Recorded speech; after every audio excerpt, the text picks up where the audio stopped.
Welcome to Copilots, the podcast where we watch not just the first episode of a show, but also the second. Some shows just don't have the best pilot episode, and giving it that second chance might just change your mind. Or it might not. Some shows just don't have good episodes. But here we take that chance for you and give a show more than just one shot. Yep. I'm Justice. Alongside me is my co-pilot, Josh. Now, let's get ready for takeoff. Your in-flight entertainment this week will be Velma.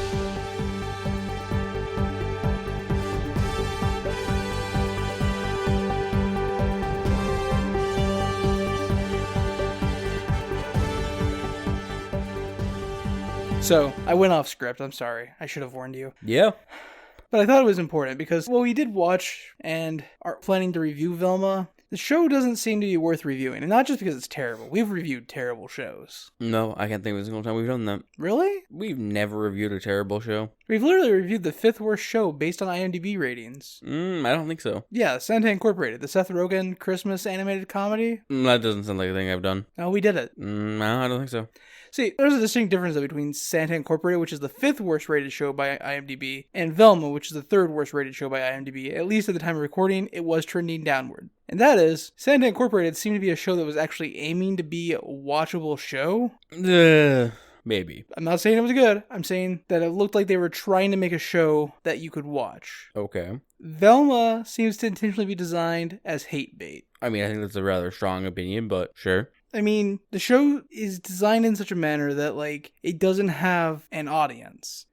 Except technically, I think it does. You just don't like the audience. Who's the audience? People that agree with the sentiment of the show. If you read all the jokes as being completely straightforward and not sarcastic, or as even an attempt at satire, then you have made jokes that belittle certain ideas and movements. Yeah, even those people I've seen hating the show. Yeah, I know, but I'm saying, like, doesn't mean it doesn't have a target audience. I'm just saying it may not have placed with them. Fair enough. I don't remember the name of the first episode of Velma, and it's not going to be that important because... The first episode of Velma is episode 1, Velma. Oh, okay. Cool picks. And the episode opens with about 5 minutes of gratuitous teen nudity. Yeah, which it attempts to lampshade and call out how it's tired and cliche by talking about Riverdale and how it's tired and cliched and some of the things it does. This show has a lot of sins, but the most obvious and repetitive sin of this show is how every time it does something that's worthy of actual criticism, it proceeds doing that thing by explaining why doing that thing is wrong. Yep. Look, lampshading is not an excuse to get away with anything. Lampshading is only acceptable, in my opinion, if it is being done in a form of satire, and even then, it still needs to be done well. Otherwise, you have made a poor joke or a poor critique of something and done it very, very poorly. I think you said there are 2 forms of movies and TV shows that you've seen that have done that type of satire correctly. One of which obviously being Deadpool, who's famous for that, even in his comic books. Because even later seasons of Rick and Morty feel like they fall prey to this own problem they've created of, hey, the audience likes a good lampshade, so instead, we will call out every tired trope that we use, every, like, bad joke, but we'll let you know that's a bad joke, or let you know it's a trope that's being used a lot. And we won't do it in a satirical way, or even in a really humorous fourth-breaking wall kind of fun way, which is, I guess, the one other way you can do it. Like, occasionally that's fine, but if you do it all the time, it's also bad. She-Hulk did it that way a couple times, and I think it worked. It was alright. Deadpool does that a lot more, but even then he does the satirical lampshading as well. And I think in the case, when we're talking about Rick and Morty, it became a case of them writing themselves into a situation where if they didn't do it, the lowest common denominator of fans would then criticize them for doing these things without calling them out. Because for some reason, for a group of people, there's the same type of people who watch Cinema Sins and think Cinema Sins is serious movie reviewing. Yeah. Think that lampshading something does absolve you of the sin of doing that thing. Fun fact, it doesn't. No. Lampshading should only be used sparingly, and I think it's most effective when you're in a story where fourth wall breaks work, or like lampshading works as a mechanical device, and then you lampshade something based on the fact that you have to do this thing for the story to work out, but you want to you still want to call attention to it in a humorous way. Yeah. It's like, hey, look, I have no other idea how to solve this, and this dumb thing works, but I understand that it's dumb, and I know the issues with it, so I'm gonna call it out, just so you know I'm not a complete idiot. Basically, lampshading is covering your ass as a show writer, basically, or author, or whatever. It's kind of a way to cover your ass and be like, hey, look, I know what I'm doing, but hear me out. I have no idea. Although in Velma, it immediately doesn't feel like that, and it feels more like a very blatant attempt at being humorous without actually doing But it doesn't work well, in my opinion. Yeah, without doing any of the work that requires to actually be humorous. So like I said, this first episode starts with a bunch of naked girls in a locker room. I mean, it technically starts with a voiceover from Velma Dinkley. That's fair. Talking about how this isn't your normal, average origin story, because one, she's not a handsome guy who's just getting more power. Specifically a white man. She doesn't say white man, actually. No, she doesn't? No. That's my bad. I'm projecting. And that is also not the normal one you hear about women, because every origin story you hear for women is about how they went crazy and murdered someone, which is wrong. Yeah, it's distinctly wrong. I really couldn't think of any of those. Like, I guess if you're talking specifically about like the show Snapped or shit like that. I mean, Jennifer's Body was like setting up to be that. It was built with the intention of being a franchise. There's the Carrie movies, which are that. Because there's a sequel to Carrie. But no, like it's a trope. She's not wrong, but it's definitely not like the majority of them, especially in 2023, 2022. Yeah. Because, like, we just reviewed a show that was specifically the origin story of a superhero who was a woman who wasn't about her going insane. She thought she was going insane for, like, the first part of the series. Or, you know, you got shit like Orphan Black, which doesn't do that either. And it's a really good story. Yeah, Orphan Black is specifically not about her going insane. Yeah, so, But, anyways, then in a thing that was vaguely alright, because the animators, some of them clearly had a bit of room here and there to do some stuff.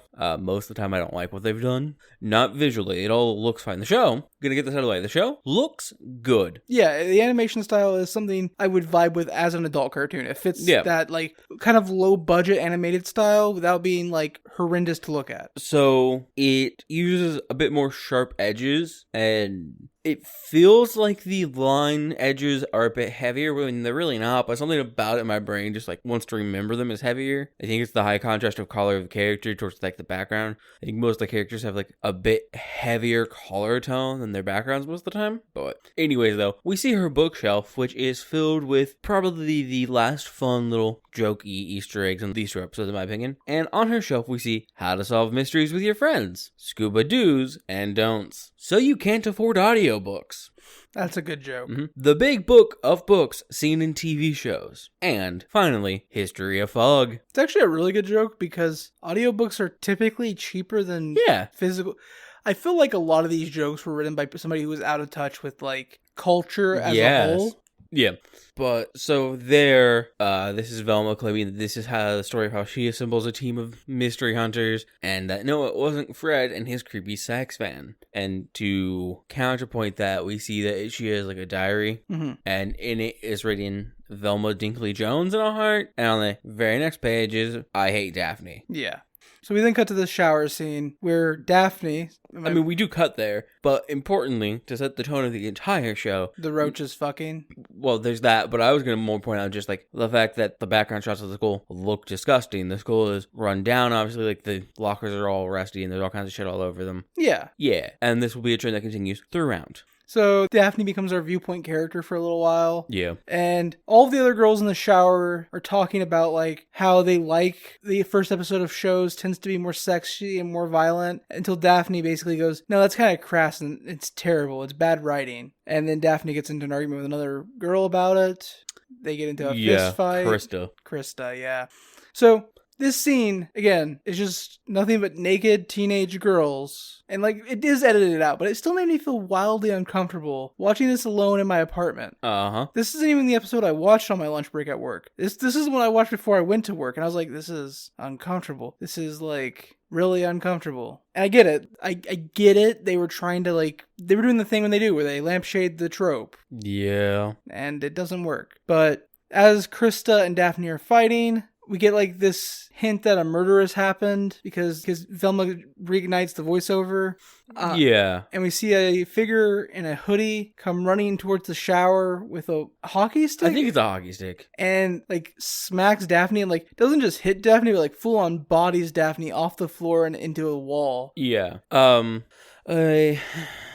really super important, but vaguely, I guess. a seed of stuff in the future, if you want to assume someone knew what they were doing, is the main thrust of the argument that Daphne and Krista get into that leads them into a knockout and drag out fight is that Krista is the one girl who continues to say that, hey, I enjoy the gratuitous sex and violence in the beginning of episodes. In fact, it's my favorite part. Whereas everybody else defaults to Daphne's viewpoint. But Daphne insists that, no, that's not right. And Chris is like, well, then what is your favorite part of Riverdale when the first episode, when Veronica and Betty kiss? Why is that your favorite part? To which Daphne says, because they immediately call it out as tired. And because they're also lampshading here. Mm-hmm. It's her favorite part because it is lampshading that trope and this is also lampshading that. And then Krista insists that you can have it both ways. Daphne says you can't. You can't enjoy both things. Wild. And I think it's important to notice here that it's not that it's like they kind of punch each other and that's the fight. No, Daphne takes this girl to the floor and is repeatedly starting to slam her face into the ground and seems to be about to hold it down in a puddle of water. And there's this close-up shot of like a very demented grin on her face. And then Velma comes in with a fucking hockey stick. I will admit, this had me considering that the start of the show was going to be Daphne just murdering somebody and that was going to be the start of the entire series. Yeah.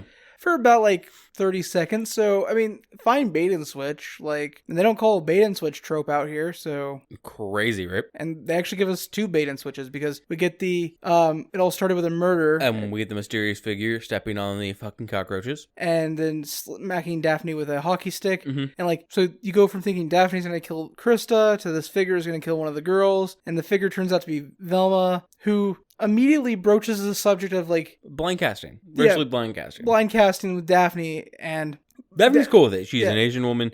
She's cool with the idea, and Velma's surprised that she doesn't have a shit take for once. I will say, this might be me getting a little conspiracy minded. I feel like part of the purpose of this show is to stop shows like this from existing. Like, maybe not from like an HBO standpoint, like the production company wasn't like, oh, let's make it where people don't want reboots with race swapped characters. Yeah. But behind the scenes, the people working on this show, I feel like had a bit of a motive to make the show in such a way that people could like hold Velma up and be like, see, this is what happens when you race swap characters. Yeah. As an example of why we shouldn't do it. And even if it wasn't an intentional aspect behind the scenes, it's going to be an unintentional result of the show. Because Shaggy's race swapped, Daphne's race swapped, Velma's race swapped, Scooby-Doo is gender swapped, and species swapped? Yeah, apparently. Ooh. This show. Anyways, yeah, so they have a conversation about blind casting based on race. And Velma's actually impressed by Daphne's response. And then Daphne's like, what are you doing skulking around anyways? And, I mean, but they don't really do much for the rest of the scene. They're arguing. They get really close to each other. Krista pops up and says, see, this is the part where we'd be hot if you kiss. Yeah, because they're still lampshading that. And then Velma goes to open her locker, and Brenda falls out of it. Yep, and then the top part of her skull falls off. Velma makes a joke about Brenda's brainless, but it's not actually a joke because Brenda is... Yeah, she screams that she's brainless. Daphne gets huffy, and then Velma's like, that's not a dish. She literally doesn't have a brain. Yep. And then we get the title card, which is just the word Velma. And then, still within the first 5 minutes of the show, we have Velma in a police interrogation room where Daphne's lesbian moms, who are both detectives that work together. I mean, there was a thing that I think very much, if you hadn't gotten the style of humor and tone that this show was going for, I think it could be explained in basically like one brief little thing on the screen. Okay. And that is the location setting we get for the police department. And that is the OS falling off the police department headquarters. We have a guy just pissing against the wall of the police station right next to the steps. We have what seem to be stereotypical depictions of 3 prostitutes just down the steps as well. And then we have some homeless individual off in the corner of the parking lot with everything set up. And like, it's all seems very stereotypical of like, here's just like this stereotypical thing. And like, it strikes me very much as like, the attempt to be like, oh, look at this, like, we're being super, like, you know what I'm talking about? Yeah, I get the idea that you're shooting for here. Yeah. I don't know, it's like, you see that kind of like, I'm gonna call it piss poor setting basis, and like, all kinds of, and in my opinion, bad adult cartoons. Where it's just like, look at the stuff we can get away with because, yeah, it's a cartoon, but it's not for kids. And it's just like, okay, why though? Yeah. What about this? Okay, so you couldn't have done like a better depiction of the fact that, hey, Coolville's a very apparently poor town. The school looks like shit inside and out, and the police department's falling apart. I don't know. You couldn't have taken any part of your setting seriously? No, of course not. Absolutely not. Nothing in this show is taken seriously at all. I think, yeah, nothing in the show. Nothing in the show is taken seriously at all. So, Daphne's moms walk in. Yep. They ask why they haven't seen Velma at their house in a while. And, like, this is all just background setting for the story. We find out Velma and Daphne used to be friends, but they're not anymore. Yeah. Velma asks how the case is going that they're investigating for her disappeared mother. Which they do not even remember her mother's actual name. They call her Doodad. Yep. And at that point, Velma goes to get up and leave because she's like, fuck it. And we're still 5 minutes into the beginning of the show, and we have 2 cops pulling guns on an unarmed, underage woman of color. Yeah, who then insists that she sit back down because she happens to be the prime suspect. And yeah, sure, they know she's not guilty, but they admit that they're not great detectives. And unless they can prove she didn't do it, the sheriff is going to have her arrested in 24 hours. So she better solve a mystery. To which Velma says, mysteries? I don't solve those anymore. Looks up as if in a flashback sequence, and there's some spooky theremin synth playing. And then they're just like, well, you better. And that's basically it. Though there is a small bit before they come in, Velma's wondering about who killed Brenda, and she starts to have a hallucination episode. Yeah, so we find out that Velma has these hallucinations every time she tries to solve mysteries. It's not done well. Like, yeah, it's supposed to be like a post-traumatic stress thing, and we get the reasoning behind it later, but not done well. But anyways, yeah. Like, this is like a straight taken from cop movies where they're like, well, you got 24 hours to solve the case, or you're going down for it. Yeah, it's not great. Yeah, so... Though, and like, I don't know. There's a joke here that I want to say could be good if its delivery was a bit different. Yeah? It's when one of them, they're questioning why she was still in the locker room by herself, the way she was, in which there is an implication that, one, Velma should be ashamed of her body because she is not thin, or that she should be ashamed of her body for some portrayed or perceived masculine features, because they assume that that's why she's not showering with all the other people. Mm-hmm. But the joke is that they ask, why were you lurking around the gym? Why were you lurking around the locker room like a gym teacher who's no longer a gym teacher? Yeah. But that's all, like, that's another trope, but it's almost a good joke, but it feels like they bumble into it. Yeah, it's phrased poorly and it's given no room to breathe. Yeah, like, that could have been a mildly decent joke in my opinion, but it's not given any chance to live. I will admit ahead of time, the next scene actually had a joke that I chuckled at. So, as hard as I'm going to be on this show, yeah, the next scene is actually Velma back at her house. Nope. No? No, the next scene is her walking out of the police department and bumping into Fred Jones for the first time. Oh yeah, that's correct. My bad. Wrong scene then. Yeah, and so Velma's walking out and she bumps into Fred. And Fred is just taking selfies of himself. Mm-hmm. And Velma's like, tries to introduce herself / greet him. He is unaware of her existence. Apparently he cheats off her because he thinks she's Spanish. Well, Mexican. He cheats off her in Spanish because he thinks she's Mexican. Yes. And he, again, doesn't recognize her. So she points out that she asks if he just forgets who she is meeting. He's like, yeah, my therapist says I have a problem. He has a disease. His disease is called being rude. Yeah. He's like, oh, how did you know? You're really smart. And that's not a compliment. Yeah. Then Daphne shows up. She throws herself on Fred. And that's kind of it. Fred here now learns that Brenda is dead. Mm-hmm. And then we see Daphne make sexual advances on Fred. Fred rebuffs them. Well, Fred also freaks out here because he's like, she was my backup option. Yeah, if you got too clingy. And then we see Daphne making advance on Fred that Fred rejects, and she's annoyed by it, and Velma basically dibs. Yep. So then we cut to Velma's home? Yeah. Okay. So we cut to Velma's home where she's talking to her father, Amon Dinkley, mm-hmm. and he's like, well, you know, you're probably the prime suspect because you were voted most revengey in the school yearbook. Well, he doesn't say that. He's like, you know, you were voted the most, and she says because she was voted most revengey. She's like, no, you're weird.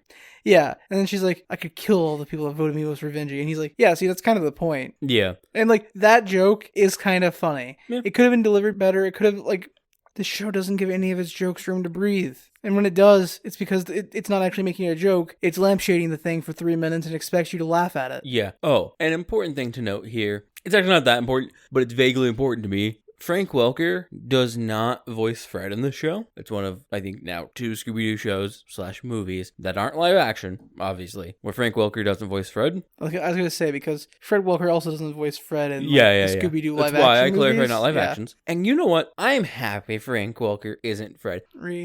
Don't get me wrong, Frank Welker does great in like every performance I've heard from him. And in fact, he does a good performance in the show because he actually does show up, just not as Fred. He does voice Fred's father. Mm-hmm. But honestly, I'm happy he's not Fred in this for once. Because, God, is Fred's character just... It's blatant character assassination. Yeah, it's bad. So, let's go and get into that, because I think most of the character interpretations, at least in the first 2 episodes, are reasonable interpretations of the characters. Like, I don't like them, but I think it's because this is an adult cartoon where none of the characters are supposed to be likable. Yeah. A la American Dad or something, where none of the characters except the alien are likable. I mean, the alien's definitely not supposed to be likable, though. Yeah, that's true. I'm a terrible person, though. Pretty sure Klaus is supposed to be likable, though. Klaus is a former German, Nazi. Yeah. Oh. No, see, I actually agree with that statement as a joke piece, because you know who Fred gets alluded to in episode 2? Hitler. Yeah. People are comparing everybody to Hitler these days. Yep. That's the joke. That is the joke. In fact, that joke gets made in the show. Mm-hmm. I was literally quoting the TV show.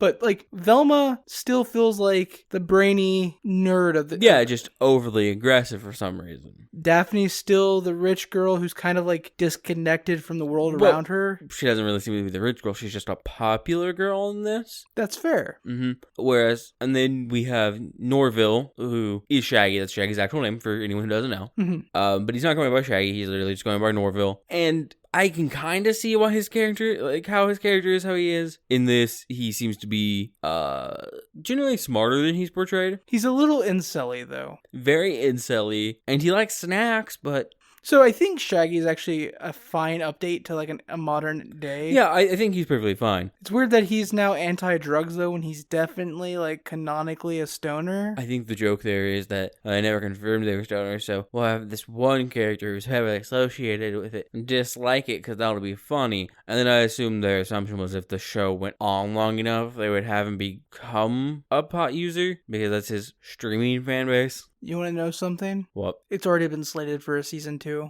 Yeah, because it was HBO Max's best performing original animation that they've premiered on their thing. It is the 3rd worst television show of all time, according to IMDb. Yeah, I'm aware. It's the worst animated television show of all time, according to IMDb. Mm-hmm. In fact, HBO Max, according to IMDb, has the 2 worst animated TV shows of all time. This. And Santa Incorporated. Mm-hmm. And if you want to hear about how bad Santa Incorporated is without actually exposing yourself to that, you can go back to 2021's Christmas time and find our episode on Santa Incorporated, which was so bad, we extended Christmas into January so we could watch something that was actually Christmas themed and not terrible. So that covers the 3 other main human characters from Scooby-Doo. And then we have Fred, who is made to be racist, misogynistic, and classist, and so incapable of caring for himself, he doesn't even know how to use a fucking fork. Literally, that is a plot point of episode 2. He does not know how to use a fork. So, as a joke, Cutsies grows on me. Yeah. I think it's like Stockholm Syndrome style growing on me. Yeah, but there's that bit covered. So back to Velma at home with her dad being like, no, you're just weird. We then see Velma's stepmother or just father's we don't see her right away. Girlfriend. First her dad's like, if you weren't so weird and you try to be like a normal teenager and go to Spooner's, the local mall shop or whatever. Yeah, the local ice cream shop, which has not been a hangout for teenagers since the fucking 80s, 70s maybe. I think by the 80s we were already doing mole culture. So 60s and 70s was malt shops and ice cream parlors. Yeah. And she's like, well, I would go to Spooner's, but my dad decided to knock up a waitress that works there. While his actual wife was still missing. Yeah, because again, Dia, what's their last name? Dinkley.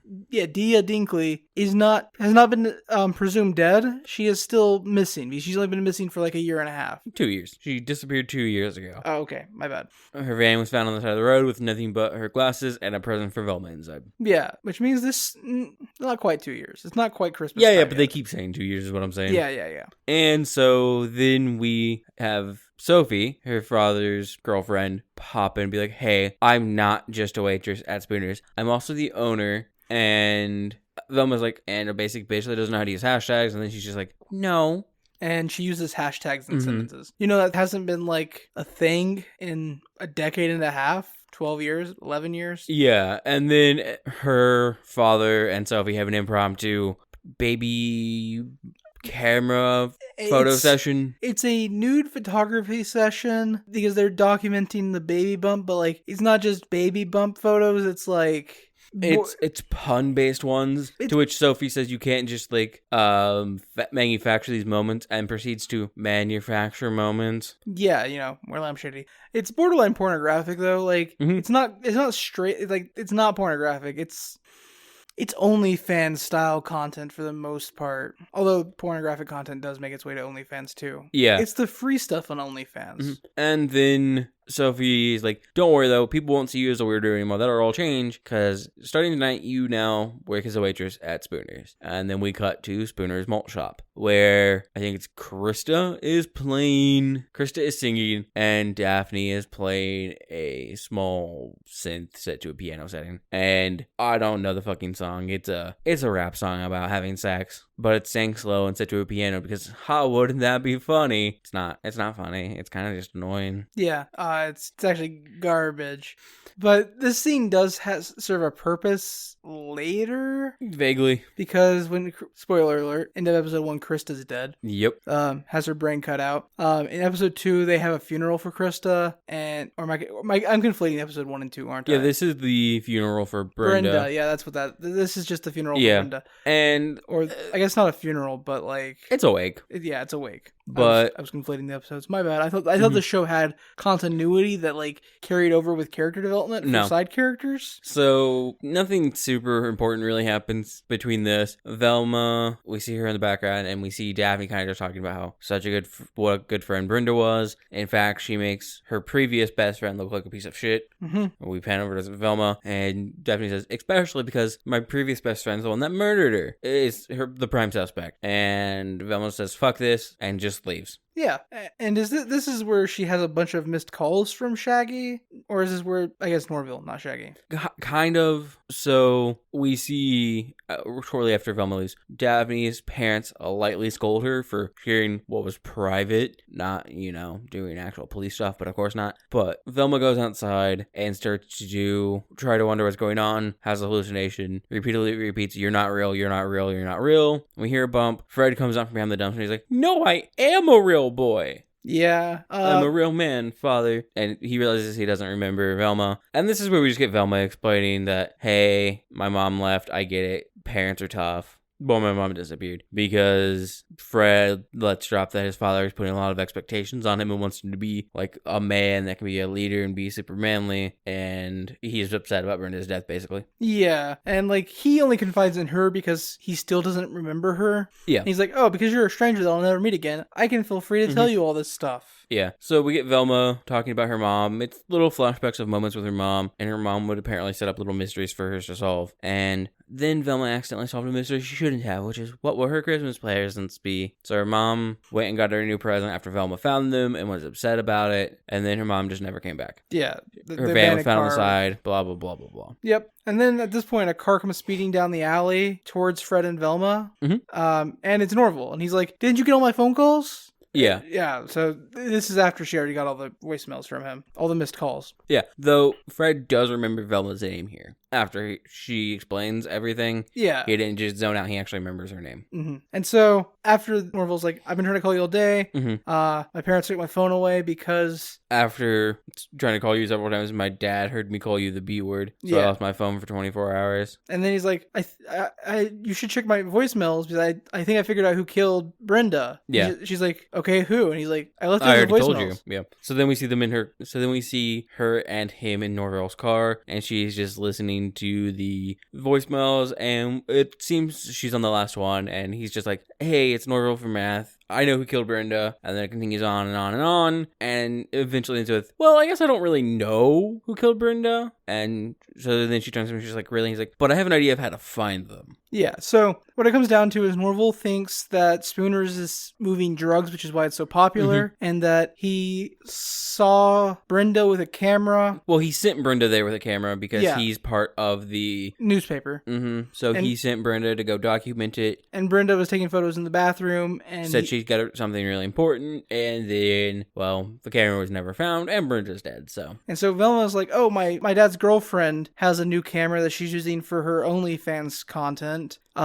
This will be great. I can get rid of her and prove myself innocent. Except the camera doesn't have anything on it. It's just... I mean, it does. It has Yeah. pictures of babies dressed as vegetables, to which her father treats as if it's a great shame and terrifying, horrible secret. It's weird, but baby photography is a lucrative business, so... Yeah, I don't really get the joke either, and whatever. Honestly, this makes me think that his girlfriend is actually like kind of like a functional, like not necessarily a functional adult, but like a functional Person, like, she has a malt shop that she seems to be running successfully, an OnlyFans like content site. and has a successful enough baby taking picture side business to buy a nice new camera. And on top of that, no CPR well enough to save Velma's life, because Yeah. at this point where Velma realizes that she's accused the wrong person and she's having trouble solving this mystery, she begins having one of those panic attacks that we were talking about. Because she's trying to figure out where Norville's camera is then. And her father has no idea what the fuck to do. And Sophie's just like, she's obviously having one of those heart-stopping, terrifying hallucinations she gets. And yeah, so Sophie saves her. Mhm. And it's at this point that that Amon tells us, tells Velma and us, that what Velma's remembering as games to solve mysteries is nostalgia. It wasn't games, it was like... I mean, we don't really get that here, but that is the thing. He kind of just tells her that her mom didn't disappear. She left because she didn't want them anymore. Yeah. And then Velma has a flashback of all the nice things. And it's Velma just being a absolute fucking nuisance / actual danger. Yeah. Though, mind you, the instance where Velma is drunk is just bad parenting. Yeah, it's a mother who's a writer not paying attention to her child. I assume Dia's the stay-at-home parent because her father's a lawyer, so he's probably working 18 hours a day.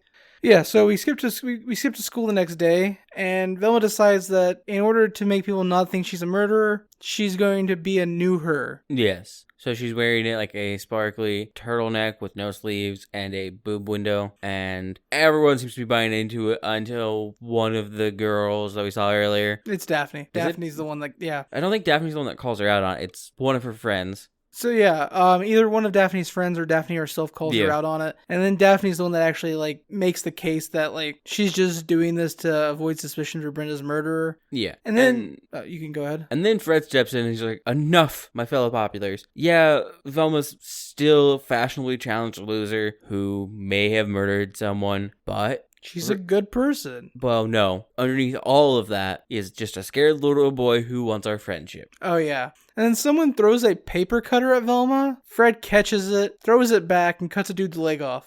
Yeah. It's really well animated. Completely unnecessary. And it also, like, begs question, why is he not being charged for, like, assault here? The guy doesn't press charges. He claps at the end of Fred's speech and cheers along with everyone else. Okay. And then we see Velma changing back into her normal clothes in the bathroom, and then in come Daphne and her friends. And this is a pointless conversation that just is essentially Daphne being like, it doesn't matter how much Fred cheats on me with you, he's not going to put out for you, da-da-da-da-da-da. Yeah. We've been together for nearly 2 years and we still haven't had sex, you see, he won't put out. And this then leads Velma and Norval to break into Fred's house to find the camera because... In this little interaction, Daphne, as she's leaving, makes a joke about how Fred even kicks everyone out of the bathroom in Spooners before he even use it. Yeah. And then Velma's like, oh, Spooners? Yeah, so the assumption is whatever Fred's hiding was on the camera. Fred killed Brenda, took camera. Yep. So Norville and Velma break into Fred's house. They don't find the camera. Velma has another one of her hallucinations. And in order to snap out of it, Norville essentially confesses that he's in love with her. And she laughs and insists that he keeps saying these dumb, corny things that are clearly jokes. And you can actively watch the character's heartbreak and his soul die as he continues to admit his feelings for her and how important she is to him. And she laughs at it because she thinks it's a joke. Yep. Though So- there is, in this moment before this, the briefest instance in what would be, my opinion, the most accurate portrayal of a character, and it's as he's helping Velma to break into this big house. He's like, well, yeah, but do you know the worst thing that could happen to you? You could die trying to solve this mystery. Like, you could be crushed by a revolving bookcase, attacked by bats, fall off a fence, yada, yada, yada. It is the most in character to the original Scooby-Doo. Any of these characters are. I think it's just like references to things that happen Yeah. in episodes of like Scooby-Doo, Where Are You? Vaguely. I mean, I don't think anyone gets crushed by or killed by things like that. But No, but like... No, I get what you're saying. So she sneaks into the house. Mm-hmm. She has the panic attack where Shaggy admits his feelings for her. And then she finds the camera. Mm-hmm. She finds Norville's camera. And it has pictures of Fred. And we find out that Fred, despite being like 16, 17 years old, has never gone through puberty. Yeah, and his father wants him to keep it a secret because no one will respect them otherwise in their business and everything. And so he gets all threatening and he's like, I guess I'll have to do the same thing to you that I did to Brenda. And he goes to pull something out of his robe, because he's wearing a robe. His robe, and Daphne's mom's burst in and shoot him in the knees. Mm-hmm. And he's like, I just meant I was going to pay you. And that's basically the end of the episode. Yep. Norville then drives Velma home. Mm-hmm. At her house, she pulls out... At her house, she digs the present her mom got her out of the trash because she threw it away earlier when her dad was like, your mom left us because she hated us. And she's like, I was just deluding myself. I know mom didn't hate us because the last thing she did was get this present and write love mom on it. Yeah. And like, if she had hated me, why would she have done this? And then the recycling bin next to the trash has a bunch of roaches crawling in and out of it. And then she's like, ooh, I don't even want to know what's in there. And so she goes to walk in the house, and Norville, out of like a morbid curiosity, opens the recycling bin, and there's Krista, and her head cap's been cut off and her brain's missing. That's the end of the episode. Yep. So what are your thoughts on Velma? I've taken shits with better characterization and funnier jokes. I believe that. I really do. Like, there is very little good about this show. The voice acting for some characters is pretty good. I mean Frank Welker. I mean, obviously there are other people that are actually skilled at what they're doing. And the animation, like I said, is good. But other than that, there's nothing here that I find enjoyable. I honestly think this show was intended to be hate watched. It was a hate bait. I feel like this show was designed with the intent that nobody would actively want to watch it. Okay. And that it would get media based on how terrible it is. And that's pretty much been the case. Yeah. My biggest issue with this is the fact that this show exists. Hear me out. Not because the show is bad. No, you have an issue with the show existing because they race swapped all the characters. No. My issue is the fact that this show was originally announced in I think it was 2021. And then it did the thing where you can let a property just die. Development hell. Mm-hmm. Well, I mean, it literally had a thing where it dies and you lose a certain right on it. That you have to refile. The Crow reboot's been stuck in development hell for a decade and a half. And then HBO fucking brought it back and made it an actual fucking thing when they let so many other fucking things die, or they purposely killed these things. Like Gravity Train? Infinity Train? Infinity Train, yeah. Yeah. But it's not even like that in particular. It's just they canned a bunch of shit and they made this. I've seen that criticism very, very often. And I have to agree. Even though I haven't watched Infinity Train, which I should, I know. Yeah. And I haven't watched most of the DC, animated stuff that they've pulled off their services. Mm-hmm. Those shows are all just higher quality than this. Yep. They're already paid for. Why are you making a show that is this terrible? Because Riverdale is popular and Rick and Morty is popular, so if we put them both together, it'll be great. I will say, while we're talking about this first episode, that's kind of how I'm single sentence reviewing this show when people ask about it. My single sentence answer is, all the worst things you've ever heard about Riverdale is this show in 20-minute episodes. Yeah. And so with that, let's go on to episode 2 and hopefully not take nearly as long. Episode 2 is entitled Candy, parentheses, Whoa, unparentheses, Man. Yeah.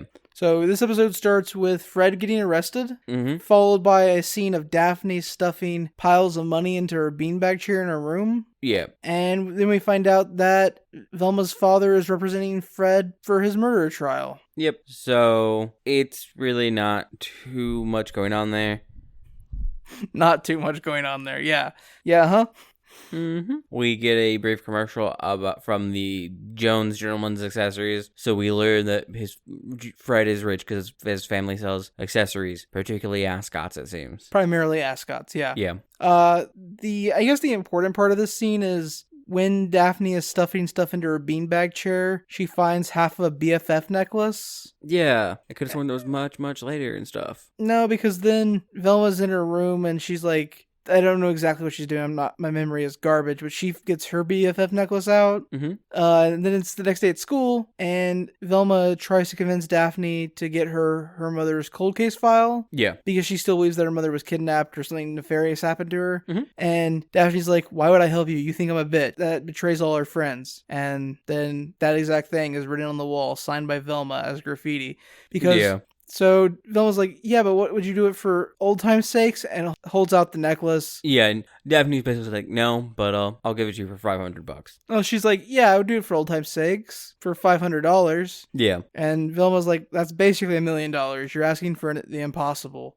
And then we see Velma's father meeting with Fred and his family to discuss the case. And Fred's confused as to why there's even a case. He's just like, it's not like, what do they have against me? Sure, I basically confessed and have well-documented anger issues, but what does that even mean? And then we see him throwing a fit about not getting pancakes that he wanted or whatever. And then throwing a fit because the pancakes aren't cut up. Mm-hmm. And he continuously yells cutties at his butler and his mom to cut his food up. And his dad is upset when he needs his stuff cut up and he doesn't drink alcohol yet. And so they apologize to Amon Dinkley, and he's just like, no. We can use this. People see him as this teenage sociopath, and we can sell them this. He's just a dumb fucking child of a boy who couldn't possibly murder anyone. It should also be noted in the previous scene at the beginning of the school day outside the school, Daphne's mom's dropped her off. Yeah. And they saw a bunch of people high smoking pot and stuff. So yeah, they're now going undercover 21 Jump Street style to find out who the candy man is who is selling drugs to the students at Crystal Cove High. Yeah. And the scene with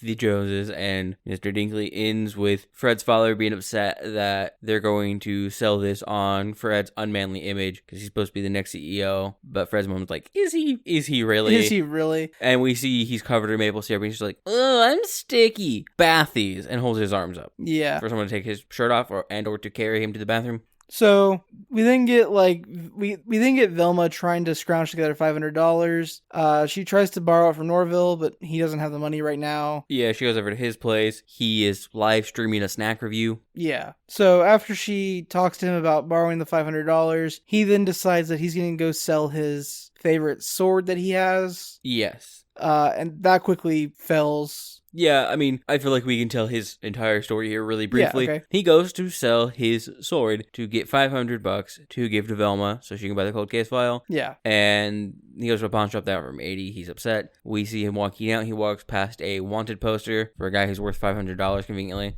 Doesn't do that. Instead, a guy approaches him, and we see him in a hotel room now.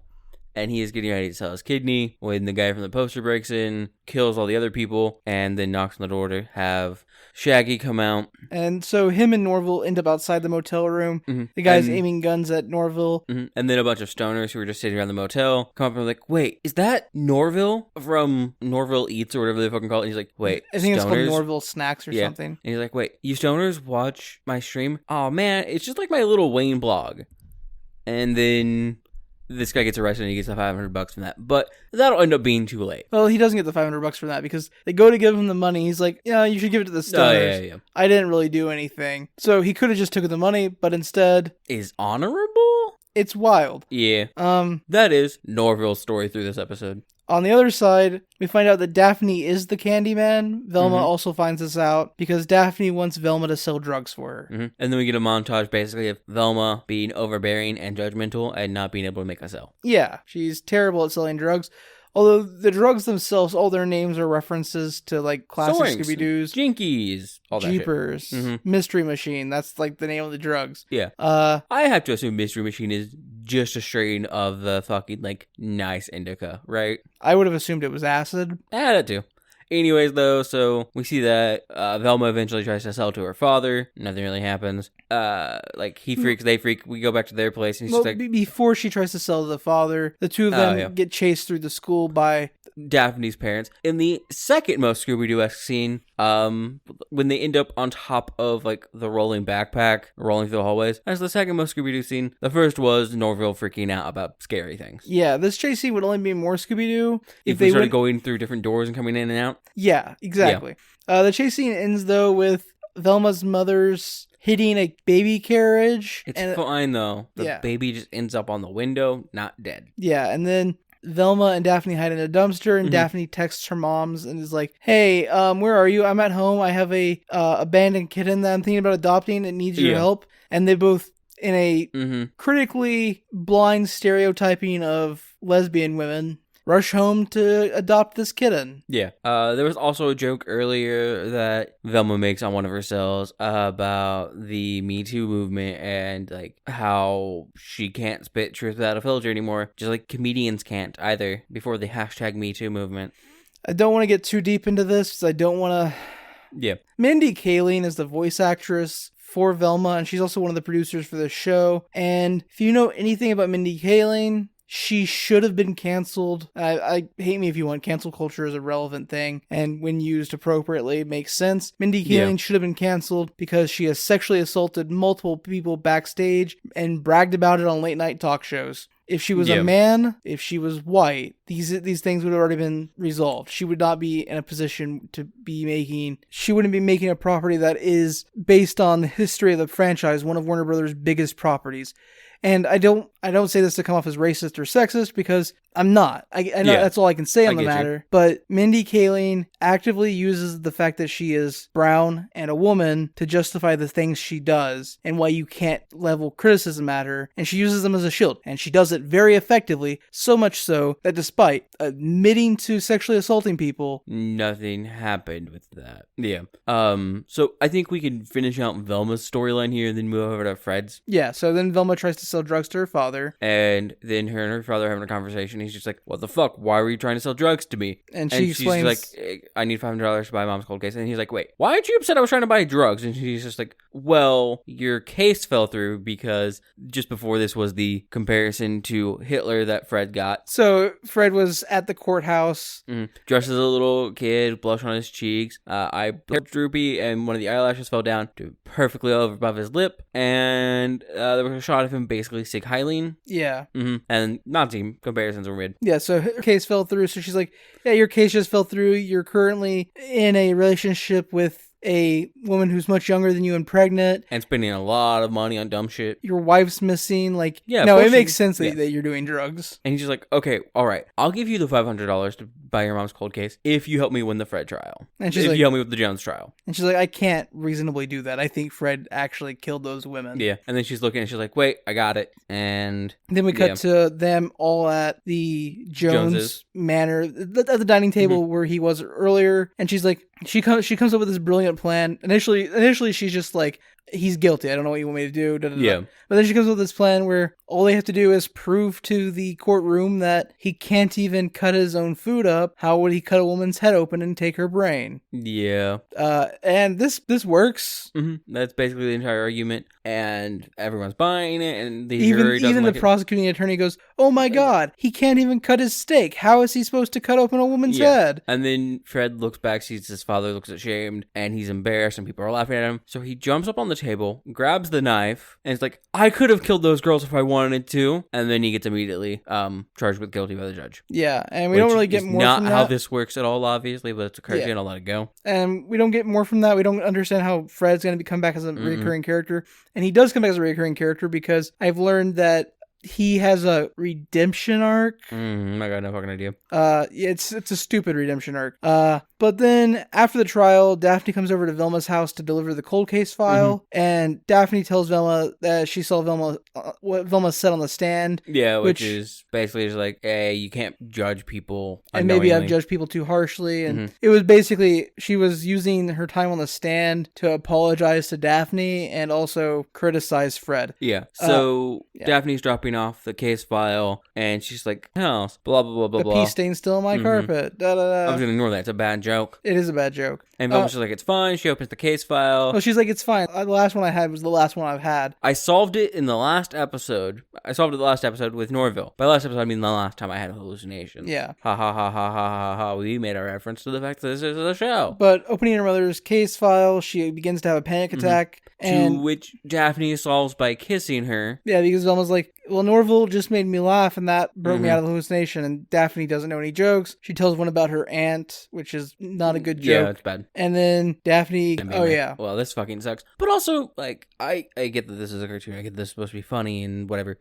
That is just sexual assault. That is assault. Daphne? Like, yeah. Yeah. But then again, this is coming from Mindy Kaling, who specifically told on the late night show that she forcefully made out with a man backstage and then told him if he told anybody, hey, maybe he was having an anxiety attack and she was just trying to fix it. She would get him blacklisted from Hollywood and fired from the show. Yeah. So in Mindy Kaling's brain, this makes sense and is fine. Yeah. So that is Velma. It is a bad time. Produced by bad people, starring terrible human beings. Yeah. And is a garbage pile of fucking garbage. It's bad. Just don't watch it. I think that's my thoughts on Velma. Yours? What are yours? Also? Everybody should watch the first episode and then not even finish the first episode. Just watch like 10 minutes and stop watching, because that's how streaming services know you hate shows. Yeah, that's true. So log into somebody's HBO Max account, watch 10 minutes, stop the show, don't watch anymore. Because never come back to it. The show's already been slated for a season 2, and it does not deserve it. This show is abominable. It's racist, sexist. It actively hates on basically like any vocally oppressed minority. And not even that. Like, even if you are on the far right wing and you think all the things I'm saying sound perfectly okay, it also actively makes fun of right wing people throughout the show. So it is shooting shots at everybody, and none of the shots are funny or good. If you shoot shots at everybody and they end up being funny, that's fine. It's forgivable. Yeah, that's good. Like, that's just called comedy, baby. If you shoot shots at everybody and you don't even make an attempt to be funny, and your lead actress is an actual sex pest, they really just, if your jokes come across not as jokes, but like actual a criticism, veiled attempt to make offensive remarks, because that's not what you think about them, not good. I actively despise this show. I also dislike it. I wrote in my notes several times while watching this how much I disliked the show, or like, man, this thing was really dumb, or this just annoyed me like so many times. It's unbelievable. But that is this bullshit. This show actually terrifies me on a lot of fronts, because even if it wasn't intentionally made as hate bait, which I think is the most generous interpretation of the show you can have. Yeah. The generous interpretation of the show is that it was made for people to hate and make angry content about, kind of like I'm doing on this podcast. I almost didn't want to review this show. We actually watched another show, took notes, and a much better show with a very similar basis. A Scooby-Doo origin story as a television show. You know what? I think that might be the episode for the 22nd of next month. Yeah, because we already have the second for next month locked up. But I almost didn't want to review this because I didn't want to give it more media attention. But we also have very little reach at all. Well, also, we started this episode talking about it with the intention to shift into the other topic. Yeah. But we were flowing very well, and it felt like we actually had stuff to say about the show. And it turns out we do, but all the stuff we have to say is the exact same thing everybody else who is critiquing the show is saying. Yeah. Because it's so obvious what is wrong with the show that you don't need somebody to watch it and review it for you.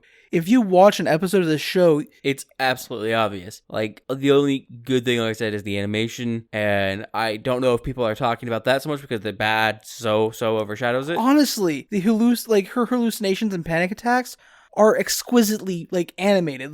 They're so good. And other than the fact that how the panic attacks are triggered and how they resolve, they're really good active manifestations of panic. Yeah, I would agree. And also, we mentioned it and it's dumb and it's unnecessary. The kid getting his leg cut off by a fucking paper cutter? Unnecessary. But it was really, really well animated. It had a good impact. It had good weight to its emotion and stuff. And honestly, it feels like the animator who got a hold of that bit was just like, man, I can make this look great. Also, and they did. Also, to cut off any thing that I might have baited you into wanting to watch more of this show, what I meant about the Fred redemption arc is Velma gives him a book. I can't remember the full title of the book, but it's actually a very famous book about women's rights. Scooby-Doos and Scooby-Don'ts.